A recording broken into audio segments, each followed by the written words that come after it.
Good evening. जैसे कि कल आप लोगों ने प्रकाश का अपवर्तन फर्स्ट पार्ट सेकंड पार्ट जो है लेसन 1 का वो पढ़ रहे थे, तो थोड़ा सा वहीं से स्टार्ट करते हैं हम लोग। कल आपको बताया था कि जब प्रकाश किरण एक समान माध्यम से दूसरे माध्यम में प्रवेश करती है तो अपने मार्ग से थोड़ी सी विचलित हो जाती है, इसे प्रकाश का अपवर्तन कहा था। अब आपको बताया था जो आने वाली प्रकाश किरण है उसको आपतित किरण पढ़ते थे, जो अपवर्तित होती है, जो देखो माध्यम चेंज करके दूसरे माध्यम में जाती है उसे अपवर्तित किरण कहते थे, और ये अविलंब हो गया। तो सबसे पहला नियम आपको बताया था, आपतित किरण, अपवर्तित किरण और अविलंब बिंदु तीनों एक ही समतल पर स्थित होते हैं, और ये सारे नियम जो है वो एक वर्णीय प्रकाश के लिए माना गया, मतलब एक ही रंग के प्रकाश के लिए माना गया, या फिर आप कह सकते हैं केवल श्वेत प्रकाश के लिए माना गया। ठीक है, तो आपतित किरण, अपवर्तित किरण और अविलंब बिंदु तीनों एक ही तल पर होती हैं। नियम नंबर 2 आपको बताया था कि आपतन कोण की ज्या, यानी आपतन कोण की ज्या समानुपाती होती है अपवर्तन कोण की ज्या के, यानी साइन आई समानुपाती होता है साइन आर के।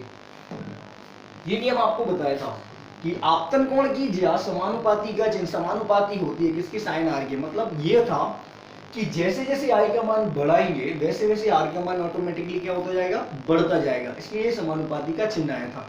अब जब समानुपाती का चिन्ह हटाते हैं तो एक नियतांक आता था आपका साइन आई बराबर चिन्ह आएगा, और इसके साथ एक नियतांक आएगा, क्या आएगा वो आपका एन, यानी कि साइन आई बराबर होगा एन साइन आर। अगर आर को बटे में ले जाए तो sine i upon sine r बराबर एन, जहां एन आपका था अपवर्तनांक, या एन क्या था, अपवर्तनांक।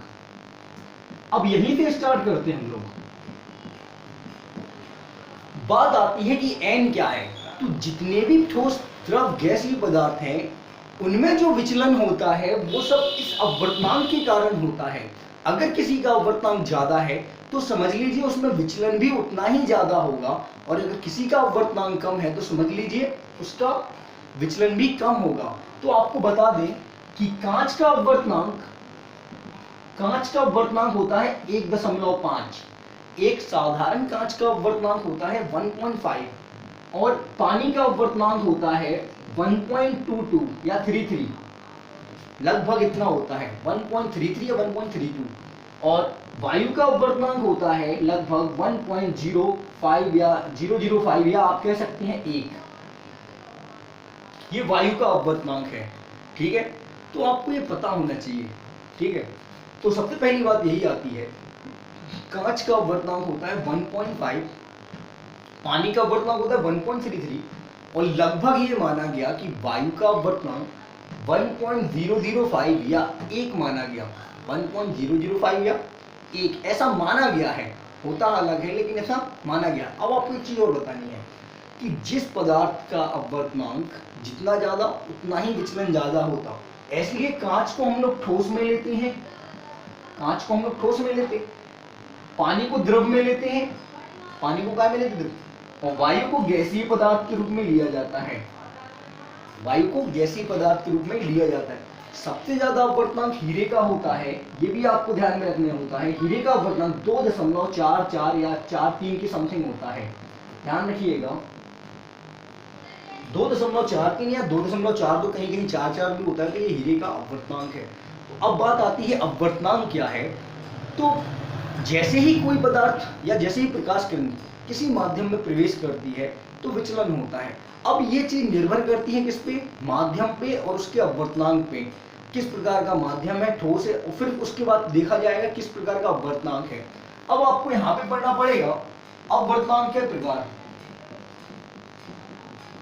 अपवर्तनांक के 2 प्रकार होते हैं, एक होता है सापेक्ष अपवर्तनांक और एक होता है निरपेक्ष अपवर्तनांक। देखिएगा, मैंने आपको बताया अपवर्तनांक क्या है। अपवर्तनांक वह पदार्थ या फिर वह चीज है जिसके कारण पता चलता है कि प्रकाश का विचलन कितना हो रहा है। जो ठोस होगा उसमें ज्यादा हो जाएगा विचलन, और जो द्रव होंगे उसमें थोड़ा कम होगा, गैस होगा तो मैंने बताया लगभग इतना होता है। हीरे का अपवर्तनांक सबसे ज्यादा होता है, कहीं कहीं 2.42 होगा, कहीं कहीं 2.43 या कहीं कहीं 44, तो अलग अलग बुकों में वो अलग अलग दिया गया है। अब आपको देखो प्रकाश के वर्णों का जो विक्षेपण यानी जिसको आप कहते हैं कि मुड़ना, रंगों का मुड़ना जो है, या आप कहें प्रकाश का जो मुड़ना है वो अपवर्तनांक पर निर्भर करता है। अपवर्तनांक आपके दो प्रकार के होते हैं, एक होता है सापेक्ष अपवर्तनांक और एक होता है निरपेक्ष अपवर्तनांक। अब सापेक्ष क्या होता है, जब प्रकाश माध्यम से माध्यम में जाता है,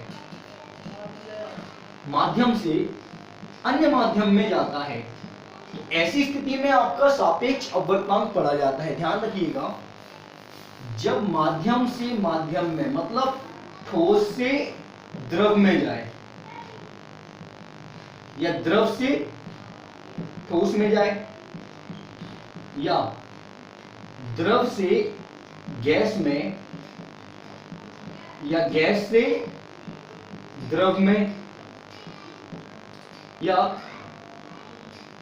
गैस से ठोस में, इस तरह से आपको ध्यान में रख के चलना है। माध्यम तीन बताए थे, ठोस, द्रव और गैस। जब प्रकाश जो है माध्यम से माध्यम में गति करता है यानी गमन करता है, एक माध्यम से दूसरे माध्यम में ट्रांसफर होता है, तो ऐसी स्थिति में जो अपवर्तनांक होता है वो होता है आपका सापेक्ष अपवर्तनांक। और जब प्रकाश निर्वात से होकर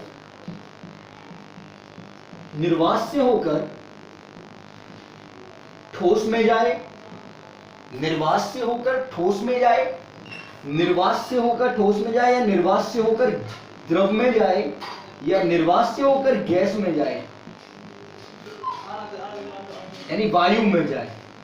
देखिए, आपको कंडीशन पता होनी चाहिए, जब माध्यम से माध्यम में गति करे मतलब एक माध्यम से दूसरे माध्यम में गति करे तो सापेक्ष अपवर्तनांक पढ़ा जाता है। लेकिन जब बात निरपेक्ष की करें तो निर्वात यानी कि बहुत दूर सूर्य से आने वाला प्रकाश निर्वात से आता है, तो निर्वात से होकर जब वो ठोस में जाए, किसी कांच में जाए, द्रव में जाए और या फिर किसी गैस में जाए, तो ऐसे अपवर्तनांक को हम लोग कहते हैं निरपेक्ष अपवर्तनांक। अब एक चीज और, वायु भले ही माध्यम है, वायु जो है वो एक माध्यम है, साथ ही साथ इसका अपवर्तनांक, वायु का अपवर्तनांक और निर्वात का अपवर्तनांक लगभग बराबर माना गया है। वायु का अपवर्तनांक और निर्वात का अपवर्तनांक लगभग बराबर माना गया है, तो इसमें ज्यादा फर्क नहीं देखा जाता है। ये भी आपको ध्यान में रख के चलना है। एक बार रिपीट करता हूँ, तो देखिए, एन एक अपवर्तनांक था। अपवर्तनांक क्या है, प्रकाश का विचलन अपवर्तनांक पर निर्भर करता है। अपवर्तनांक भी है। अब अपवर्तनांक किस चीज पर, तो ठोस, द्रव, गैसों की अलग अलग अपवर्तनांक होते हैं। मैंने कुछ अपवर्तनांक यहाँ पे लिखे हैं। अपवर्तनांक दो प्रकार के होते हैं, सापेक्ष अपवर्तनांक और निरपेक्ष अपवर्तनांक।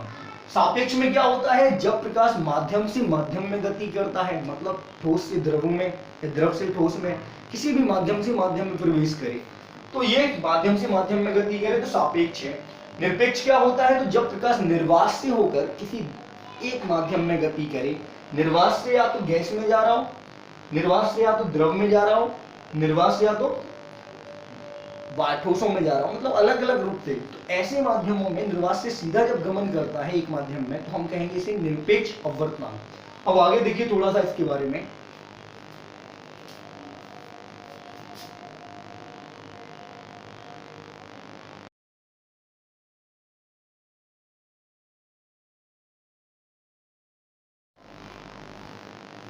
तो अभी आपने देखा कि प्रकाश जब एक माध्यम से दूसरे माध्यम में जाता है तो उसे सापेक्ष अपवर्तनांक पढ़ते हैं, और जब प्रकाश किसी निर्वात से होकर यानी निर्वात से होकर जब किसी माध्यम में प्रवेश करता है उसे निरपेक्ष अपवर्तनांक पढ़ते हैं। अब हम इसको लिखते कैसे हैं, उसके लिए मैंने थोड़ा सा आपके सामने यहाँ पे टेबल तैयार की है। देखिए, जब माध्यम एक से माध्यम दो में प्रवेश करे तो उसे पढ़ते हैं 1 and 2। उसे क्या पढ़ते हैं, एक से दो में प्रवेश करे। जब माध्यम एक से दो में प्रवेश करे तो उसे पढ़ते 1 and 2। या एक चीज और आपको बता दूं, कहीं कहीं बुकों में ओमेगा से दिखाया गया है, कहीं कहीं बुकों में इसे ओमेगा से दिखाया गया है, तो माध्यम एक से ओमेगा जो अपवर्तनांक का एक प्रतीक है, आप इसे ओमेगा से भी दिखा सकते हैं। माध्यम एक से ओमेगा माध्यम दो में प्रवेश कर रहा है, मतलब माध्यम एक से प्रकाश किस में प्रवेश कर रहा है, दो में, तो इसे लिखते हैं sin i बटे sin r बराबर माध्यम एक से दो के लिए 1 and 2, या आप लिख सकते हैं एक से माध्यम दो में प्रवेश कर रहा है। अब इसको कैसे लिखते हैं, मान लीजिए प्रकाश माध्यम वायु से माध्यम जल में जा रहा है, तो माध्यम वायु है आपका पहला माध्यम यानी फर्स्ट है, तो फर्स्ट में एयर आएगा ए, और काय में जा रहा है 2 जल में। माध्यम 1 जो आपका है वो क्या है, मैंने क्या लिखा 1 क्या है यहाँ पे वायु, तो वायु से आ रहा है तो 1 लिख दिया। काय में जा रहा है जल में, जल में जा रहा है तो क्या लिख देंगे, जल को लिखते हैं वाटर। देखो वायु को एयर लिखते हैं तो जल को क्या लिखते हैं वाटर, तो 1 एंड 2 को क्या लिखेंगे वाटर, तो लिखेंगे ए एन डब्ल्यू, या आप लोग लिख सकते हैं एयर से ओमेगा वाटर में, एयर से ओमेगा वाटर यानी कि जल में। अब इस तरह से मैंने कुछ आपको लिखा है, देखिए अगर जल से आ रहा है तो माध्यम 1 जो है वो जल है, जा काय में रहा है पानी में, तो 1 एंड 2 लिखेंगे, क्या लिखेंगे डब्ल्यू एन ए या ओमेगा डब्ल्यू ओमेगा ए। तो आप 1 एंड 2 ना पढ़े, ऐसा सीधा पढ़े कि पानी से काय में जा रहा है हवा में, पानी से हवा का अपवर्तनांक, पानी के सापेक्ष हवा का अपवर्तनांक। अब देखो वायु से अगर जल में जा रहा है तो क्या पढ़ेंगे, हवा के सापेक्ष जल का अपवर्तनांक, क्या पढ़ेंगे हवा के सापेक्ष ओमेगा आ गया जल का अपवर्तनांक। इसे क्या पढ़ेंगे, ग्लास से जल में कांच के सापेक्ष जल का अपवर्तनांक, कांच के सापेक्ष जल का। अब इसका एक फॉर्मूला भी होता है, अगर माध्यम 1 से माध्यम 2 में प्रवेश करें तो माध्यम 2 का अपवर्तनांक पहले आता है, फिर माध्यम 1 का अपवर्तनांक आता है। देखिए जैसे हम कहें कि कांच का अपवर्तनांक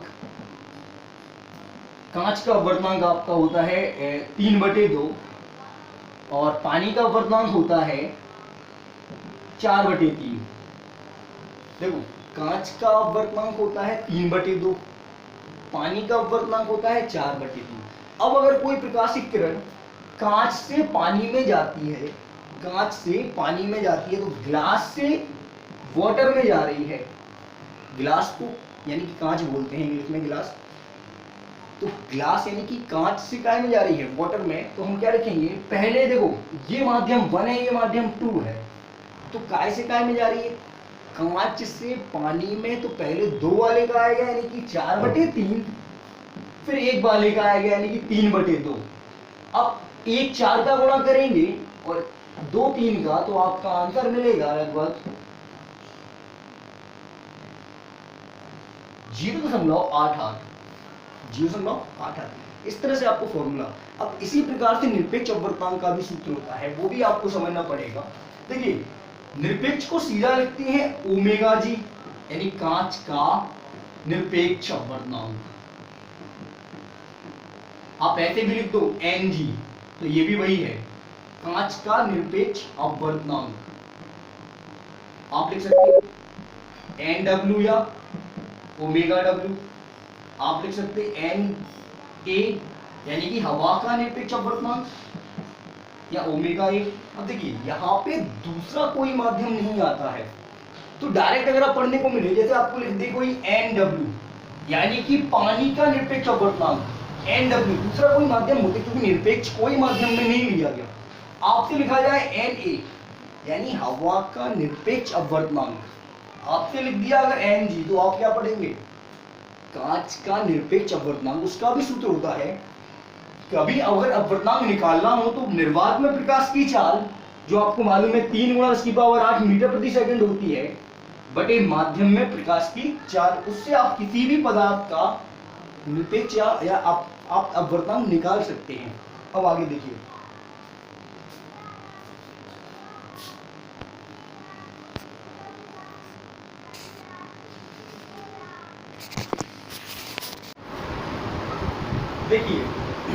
कई लोगों ने जैसे पूछा होगा कि सघन और विरल क्या होती हैं, तो मैं आपको समझाने के लिए बता रहा हूँ।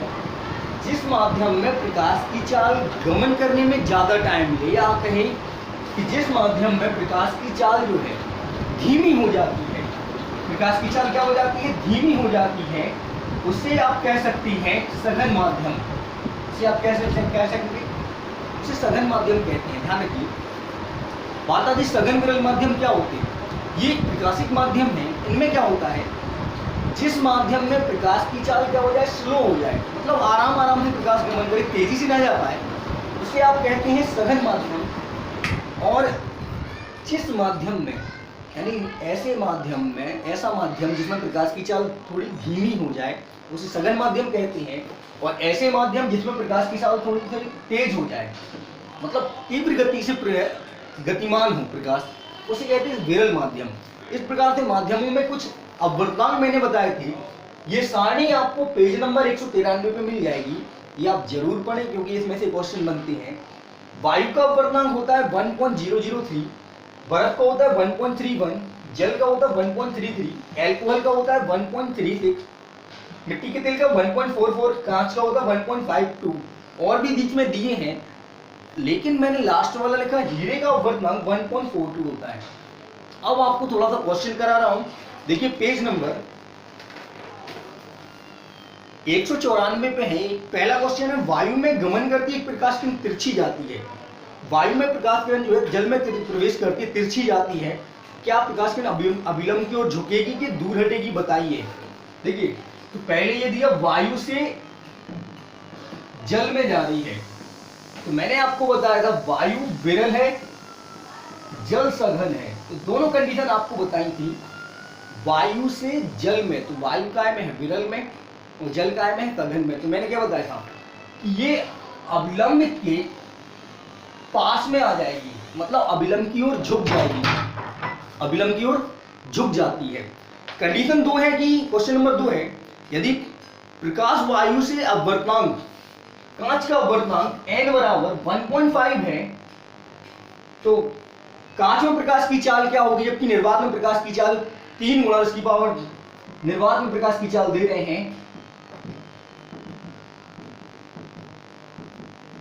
3 गुणा 10 की पावर 8 मीटर प्रति सेकेंड। तो इसका भी सूत्र मैंने बताया था, अपवर्तनांक बराबर होता है, अपवर्तनांक बराबर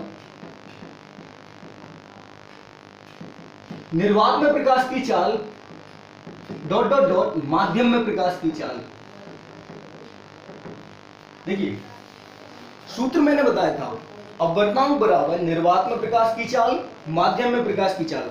अपवर्तनांक दे रहे हैं 1.5, निर्वात में दे रहे 3 गुणा 10 की पावर 8, माध्यम है कांच, तो कांच को लिख देंगे n इंटू जी, इसको आप बटे में ले जाओ या इससे काट दो, कितने बार 2 बार, तो बटे में 1 मान के तरह गुणा करेंगे, एन जी बराबर 2 गुणा 10 की पावर 8, यानी माध्यम में प्रकाश की चाल कितनी हो जाएगी 2 गुणा 10 की पावर 8। ऐसे ही आगे भी आपको बताता जाऊंगा, ठीक है। तो वीडियो देखते रहिए, आगे आपको और अच्छे से पढ़ने को मिलेगा। धन्यवाद।